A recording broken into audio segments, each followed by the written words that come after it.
Caleb's words, sharp and dismissive, cut through the quiet hum of the restaurant, echoing off the polished oak. "She was never truly part of the plan, Greg," he stated, his gaze fixed on his business partner, not on me, as he gestured vaguely in my direction. My purse, clutched in my lap, felt like a lead weight. The waitress, clearing plates nearby, pretended not to hear. I am 30 now, and the story they tell is that I am the villain. It's hard to argue with. Most days, the facts are clear enough. But the truth, I've found, is often a different animal. It's messier than what fits into a neat narrative. It's the kind of truth you carry around like a stone in your pocket, heavy and smooth from countless turns, but still sharp enough to cut if you press too hard. The hardest part, the part I don't tell anyone, is that I still love Caleb. My actions, whatever they were, didn't come from a lack of love. They came from something else, something I'm still trying to name, still trying to understand, even all these years later. It was a tangle of fear, need, and a kind of quiet desperation that builds slow, like rust. Back then, though, everything felt simpler. October 31st, 2018. I was 24 and a wedding planner, which meant my life often felt like a whirlwind of tool and last-minute crises. Brenda Sue Higgins, a high school friend who specialized in throwing overly elaborate themed parties, was hosting her annual Halloween bash. I almost skipped it. Brenda Sue had spent weeks trying to set me up with some guy named Gary Peterson, an accountant she swore was just darling. But Gary Peterson, as luck would have it, had developed a rather inconvenient case of food poisoning that afternoon. The thought of navigating Brenda Sue's insistent matchmaking attempts, even in the absence of her intended target, had almost been enough to keep me home on my couch, flipping through old wedding magazines. But Brenda Sue had a way of wearing you down. So, I arrived, dressed in a borrowed flapper costume that felt a little too tight, and immediately sought refuge near the bar. The room buzzed with the usual party chatter, distorted laughter, and the clinking of glasses. Across the crowded living room, past a witch with a too-tall hat and a zombie doctor with fake blood smeared on his scrubs, I saw him. Caleb Johnson. He was standing near the fireplace, nursing a bottle of beer, looking a little out of place in a dark pinstripe suit. He wasn't in character. Not really. It looked less like a costume, and more like he'd just come from a late shift and decided to stop by. Understated, a little awkward. He was subtly watching me. I caught his eye for a split second, and he quickly looked away, a faint flush creeping up his neck. I walked over to the bar, deliberately placing myself near him. "So," I started, trying for casual. "Al Capone, huh? Bold choice for a Halloween party." He turned, the bottle still clutched in his hand, and a shy smile touched his lips. It wasn't a wide smile, but a quiet one, revealing a dimple I hadn't noticed from across the room. His eyes, a warm hazel, seemed to light up. "Oh no," he said, his voice a low rumble. "No costume. Actually, I just came from a thing. This is just me." He gestured vaguely at his suit. "I'm terrible at talking to beautiful women.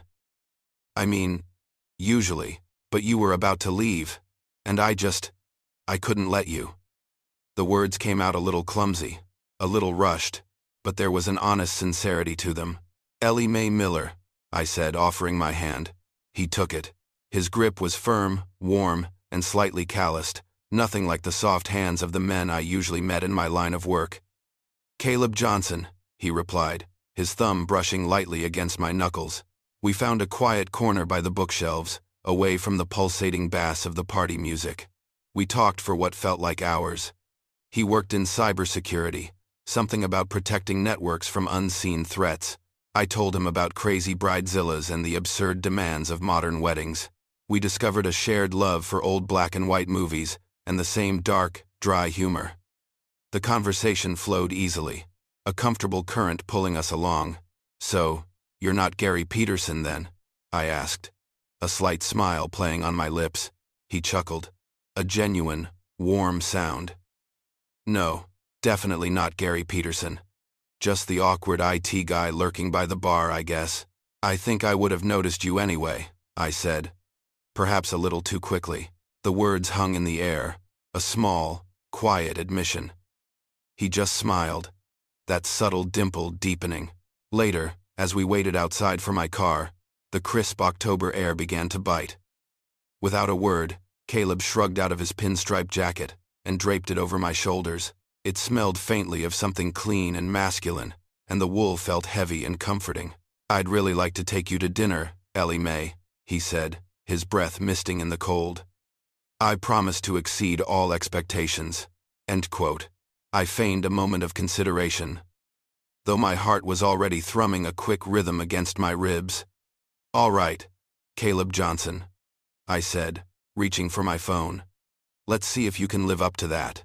Caleb's promise to exceed all expectations on our first date wasn't an idle boast. The Italian place he'd mentioned on the phone was a decoy. It turned out. Instead, he drove me to the Presidential Center, parking the car with a quiet efficiency. We took the elevator up to the observation deck, where the city spread out beneath us, a grid of quiet streets and glimmering windows. The sun was just beginning its slow descent, painting the sky in hues of orange and deep purple. It felt like a stage set, just for us. We stood by the railing, the wind cool on our faces, watching the light fade from the horizon. He turned to me, his gaze direct. "You're beautiful, Ellie Mae," he said, his voice low, without a hint of irony or flirtation, just a plain, honest statement. It wasn't a compliment I was unused to hearing, but the way he said it, so simple and true, made it feel like a new thing entirely. It was a moment that felt real, unvarnished. After the sky had turned to twilight, he drove us to Oakhaven, a part of town I rarely visited. It was a tiny Vietnamese place, tucked between a laundromat and a dry cleaner, the kind of spot you wouldn't notice unless you knew it was there. Inside, the air hummed with the scent of spices and broth. The owner, a small woman with kind eyes, greeted Caleb by name, a warm smile spreading across her face. She led us to a small table in the back. Without us even looking at a menu, dishes started to arrive, steaming bowls of pho, spring rolls wrapped tight, and a fragrant curry I hadn't seen on any menu before. "How did you know about this place?" I asked, spearing a piece of chicken with my chopsticks. He took a sip of his tea. "Did some research," he admitted, a slight flush on his cheeks. "Heard you liked trying new food. This place is a gem." The owner, Mrs. Lay, she remembers everyone. His quiet pride was evident. I was genuinely impressed. It wasn't a grand gesture, not like the opulent affairs I planned for my clients, but it felt deeply personal, considered. That first date was just the beginning.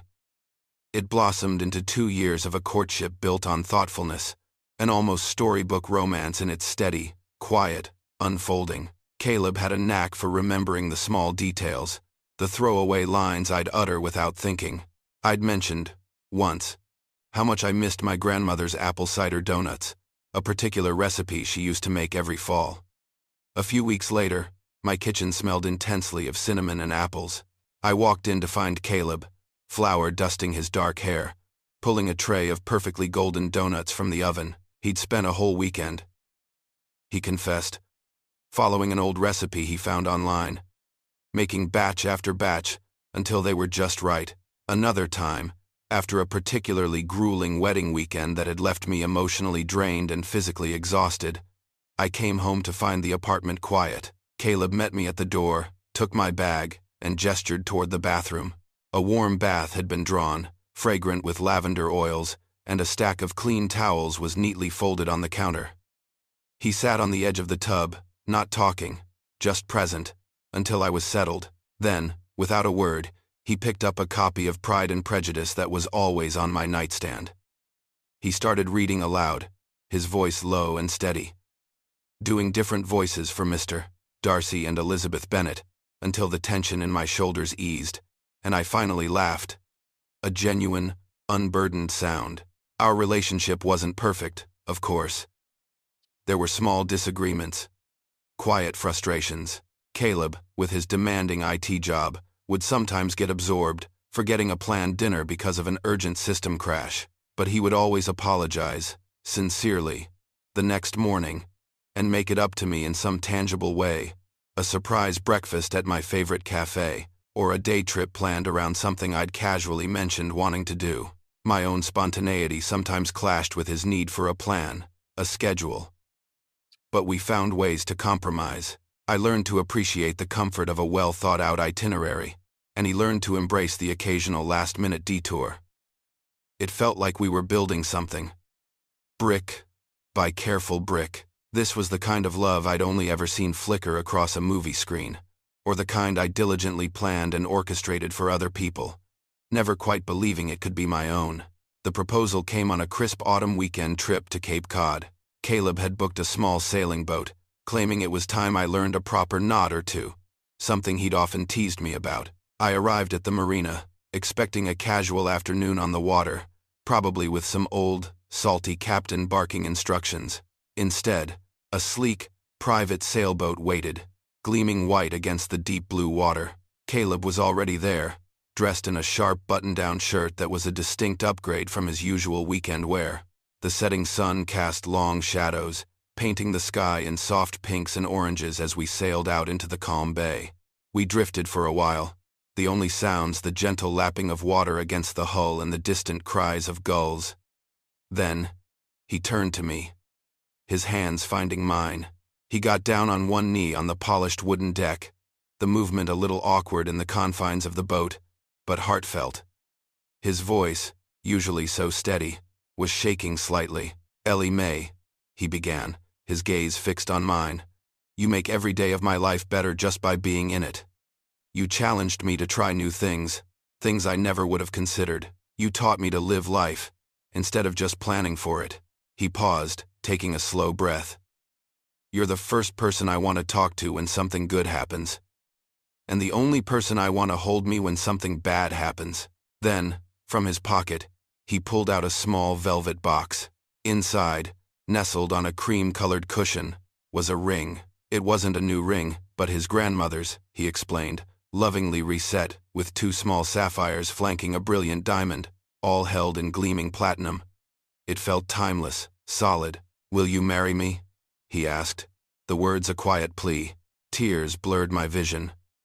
My throat felt tight, constricted with emotion. I managed a choked yes, pulling him up into a tight embrace, feeling the solid beat of his heart against mine. The pink light of the sunset seemed to wrap around us, a silent witness to a perfect moment. The wedding planning that followed was a strange blend of dream and nightmare. For me, a professional wedding planner, it was both the ultimate project and the most personal challenge. I knew every trick, every vendor, every potential pitfall. I wanted it to be perfect, not just as a professional showcase, but as the tangible beginning of our life together. What surprised me, though, was Caleb. Most grooms, in my experience, were content to simply show up, maybe pick out a suit, and offer a few grunts of approval when prompted. But Caleb was different. He dove in. He learned the names of different flowers, debating the merits of peonies versus garden roses. He tasted every cake flavor, offering considered opinions on buttercream versus ganache. He even spent an entire afternoon helping me choose the perfect shade of dusty rose for the bridesmaid dresses, holding swatches up to the light, serious and focused. "Why are you so hands-on?" I asked him one afternoon, half joking, as he meticulously organized a spreadsheet of RSVPs. "Most grooms just show up, you know." He looked up at me, his expression serious, not a hint of a smile. "This is our day, Ellie Mae, not just yours," he said, his voice quiet but firm. "It's important to me. This is us, starting our life. It should be right." His involvement wasn't about control. It was about genuine investment, a shared vision. It meant something profound. Our wedding, when it finally arrived, was everything I had ever dreamed of, and more. The late spring sun shone brightly, reflecting off the polished silver and the crystal stemware. The air was sweet with the scent of white roses and eucalyptus. Every detail, from the delicate lace of my dress to the custom cocktails, felt like a testament to our shared love and the careful, quiet planning we had poured into it. It was a perfect day, the kind of beginning that makes you believe in forever. A few years into our marriage, the honeymoon glow had faded, replaced by the quiet, predictable routines of life in our Midwestern town. The charm of our small house, The comfortable rhythm of our days slowly began to settle into something less exciting, more like well-worn grooves. My wedding planning business was thriving, each success a testament to my hard work and eye for detail. Yet beneath it all, I felt a growing, unnameable restlessness. It was like a low hum, always present, just beneath the surface. Caleb, meanwhile, had become increasingly absorbed in his cybersecurity work. The initial excitement of his career progression slowly bled into an all-consuming focus. He'd bring his laptop home, setting it up on the kitchen island or the living room coffee table, the soft glow of the screen illuminating his face long after I'd gone to bed. Our late-night talks, once a cherished ritual, grew less frequent. Silence started to fill the spaces where laughter and easy conversation had once been, a quiet companion to the clatter of dishes or the turning of a page. I felt a creeping sense of being overlooked. My own needs, my own desires, seemed to slowly be pushed aside, overshadowed by the urgent demands of his job or the simple fatigue of our days. There was one evening, our third wedding anniversary, when he completely forgot our dinner reservation. It was a small thing, easily brushed off as a busy man's oversight. But for me, it felt disproportionately painful. He apologized, of course, a hurried, sincere apology. But the ache of the forgotten moment lingered, a dull throb. I tried to reignite the spontaneity we once had. I'd suggest weekend trips to the lake, or an impromptu dinner at a new restaurant across town. But Caleb was often too tired after a long week, or too busy with an upcoming project. Or we should save that money for a bigger house, a future he meticulously planned for. So, I started spending more time alone, walking through the quiet neighborhood streets, or sitting on the porch swing, reflecting on the widening gap between the expectations I'd carried into our marriage and the reality that was slowly taking shape around me. His focus was always on the future, on what we were building, on the next promotion, the bigger house, the security he wanted for us, and I appreciated that, in theory, but it felt like he was less present in the now, less aware of the quiet erosion happening between us. He was building a fortress around us, but sometimes it felt like I was inside it alone. Then, there was David, a new client, overseeing a corporate event that needed my touch. Our conversations were brief, professional, but there was something in his eyes, a way he held my gaze a beat longer than necessary, a genuine interest in my ideas that felt fresh. He made a casual comment about my spark, something Caleb hadn't said in a long time. It was a small thing, barely a flicker, but it planted a tiny seed of forbidden possibility, a stray thought I immediately dismissed. Yet, the fleeting sensation lingered, a dark little spark in the quiet corners of my mind. I started to feel a deep loneliness, a profound isolation. Even when Caleb was right beside me, he would be engrossed in a book or watching some documentary on TV, physically present but emotionally distant. I'd watch him, the familiar curve of his jaw, the way his brow furrowed in concentration, and feel miles away. This was where the villain narrative I spoke of earlier began to form, not as a conscious choice, but as a slow, insidious slide, a gradual accumulation of small neglects and unspoken longings. I tried to talk to him, sometimes. I feel like we're drifting, Caleb, I'd say, trying to keep my voice even. Like we're just going through the motions. He would pause, look at me with a tired kindness, and rationalize it away. We're busy, Ellie Mae, he'd say, reaching for my hand, a gesture that felt more habit than connection. That's life. It's just a phase. Things will settle down. He missed the deeper current of my unhappiness, the silent plea beneath my words.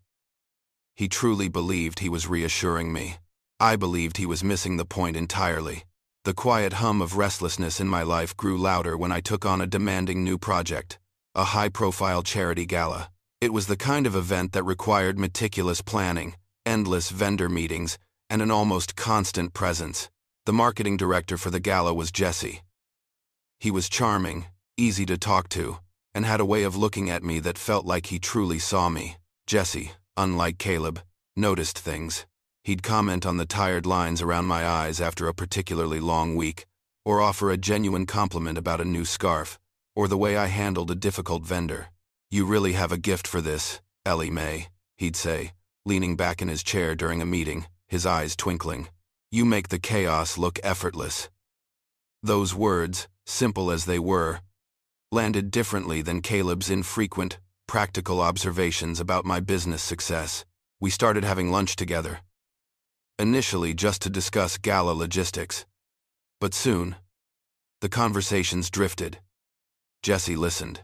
He listened intently to my frustrations about the demanding nature of wedding planning, the dreams I still held, the quiet, persistent dissatisfaction that had settled into the corners of my marriage.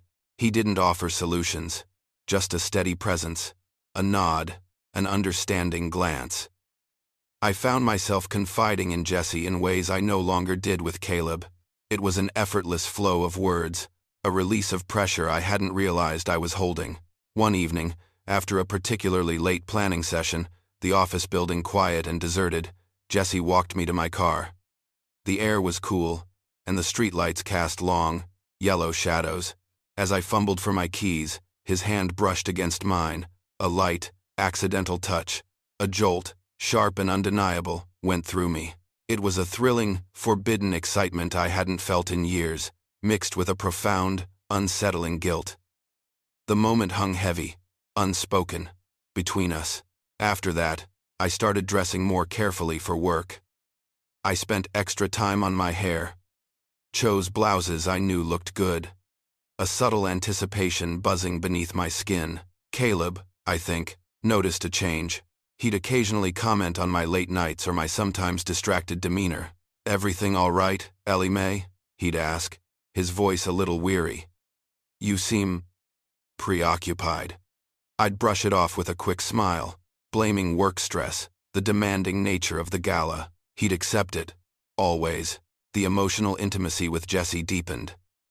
There were shared laughs over inside jokes during meetings, knowing glances across crowded rooms, and late-night texts that started about work but quickly veered into personal anecdotes or shared observations about the day. It was a slow, insidious seep, eroding the foundations I thought were so solid. Then came the afternoon it started raining, a cold, steady drizzle that turned the city streets slick and gray. It had been a particularly draining day, a series of minor crises and demanding clients. Jesse found me gathering my things, my shoulders slumped. "Rough one?" he asked, his voice soft. He offered to drive me home. I hesitated for only a second. In the car, the rhythmic drumming of rain on the roof felt strangely isolating, creating a bubble around us. He drove in silence for a few blocks, then pulled over to the side of a tree-lined street, the engine idling. He didn't say anything, just reached for my hand, his fingers intertwining with mine. In that moment, the invisible line, thin as it was, dissolved. He turned to me, his eyes dark, filled with an unspoken question. I leaned in, and he met me halfway. The kiss was desperate, exhilarating, and horrifying all at once. It was a release of tension that had built up for months, years even. A sudden, powerful current. I returned home that evening, the scent of rain and Jesse's cologne clinging faintly to my clothes. Caleb was in the living room, reading, just as I'd left him. I felt a profound sense of shame, sharp and bitter, but beneath it, a strange, undeniable exhilaration. I knew, with a chilling clarity, that I had stepped onto a path I couldn't easily retreat from. This was the moment where the story truly turned, where the choices became costly. Stick around to the end to see how life's costly choices unfold.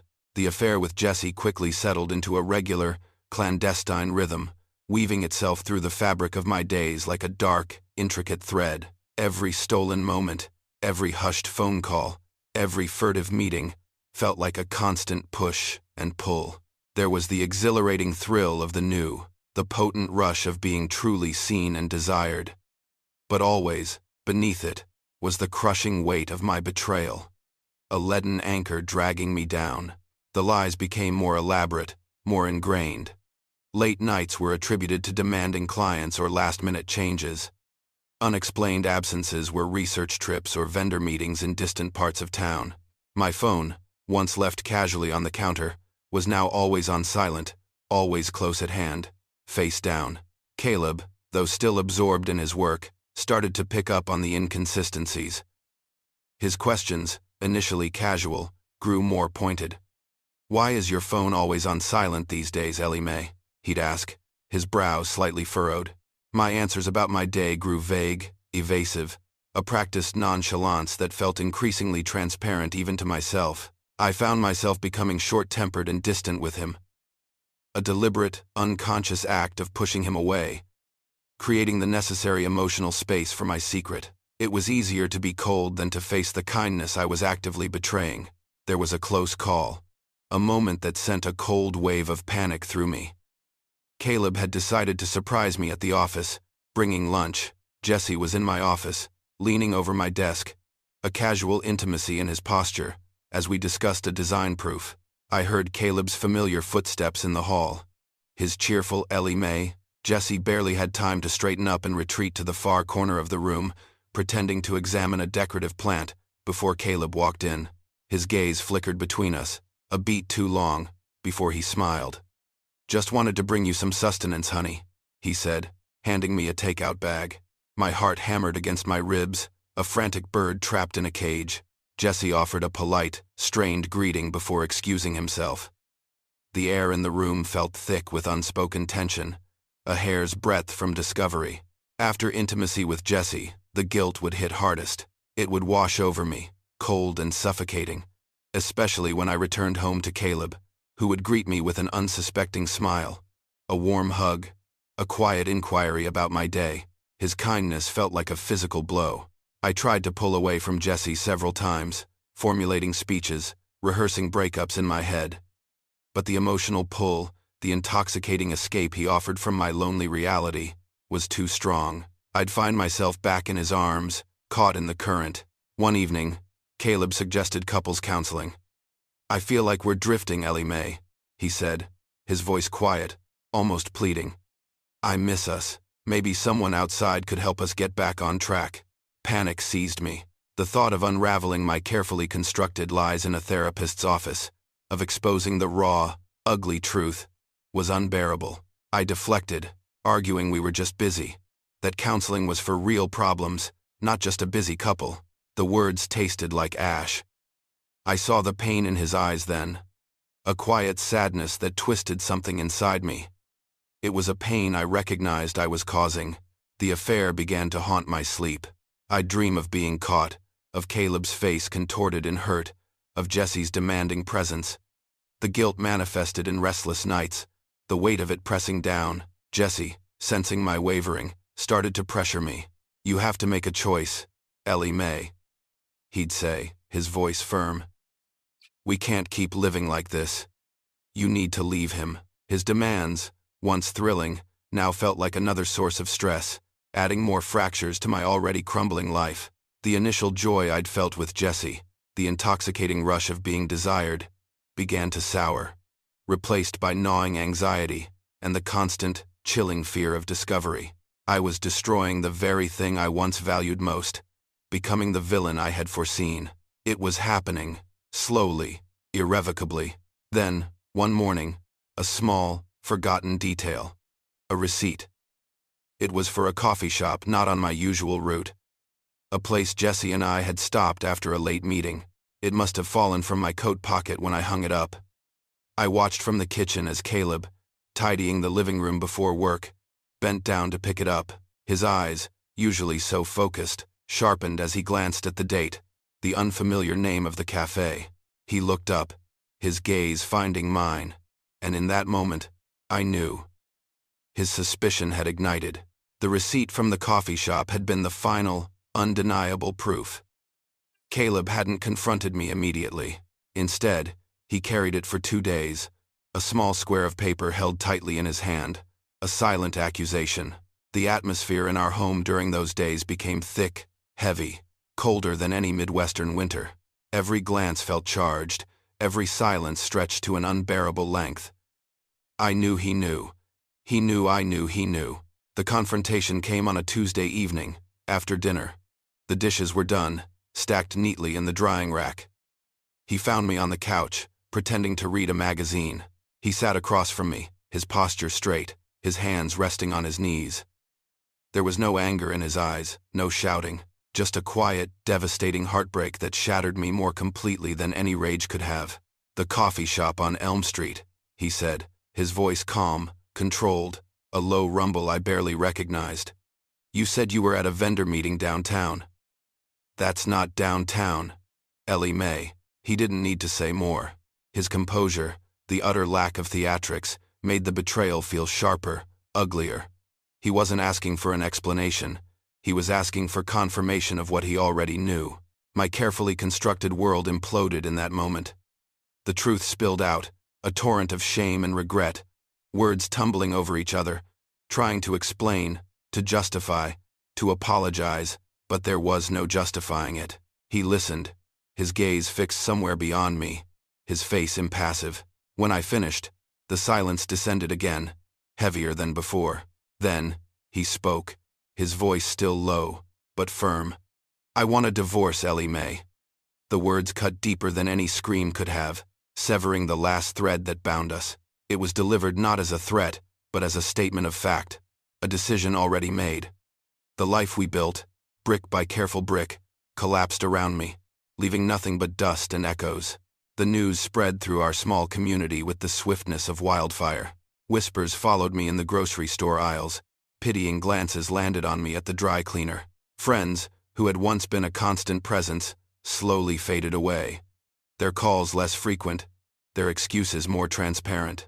The quiet judgment from others felt like a brand, searing me. Jesse, when faced with the real-world consequences, retreated. His late-night texts stopped. His calls went unanswered. The charming, attentive man who had promised a thrilling escape vanished, revealing the fragile, self-serving nature of our illicit connection. He had wanted the affair, not the fallout. I was left alone, experiencing the full, crushing weight of loneliness, a deep, inescapable regret for what I had so carelessly destroyed. I watched Caleb pack his things. He moved with a quiet efficiency, folding shirts, boxing books, each item a small piece of our shared history being meticulously dismantled. He was a stranger now, his once warm hazel eyes cool and distant. The silence in the house during those days was deafening, punctuated only by the soft click of latches, the rustle of packing paper. On his last day, he placed something on the kitchen counter. His grandmother's ring. The sapphires gleamed under the kitchen light, the diamond catching the weak afternoon sun.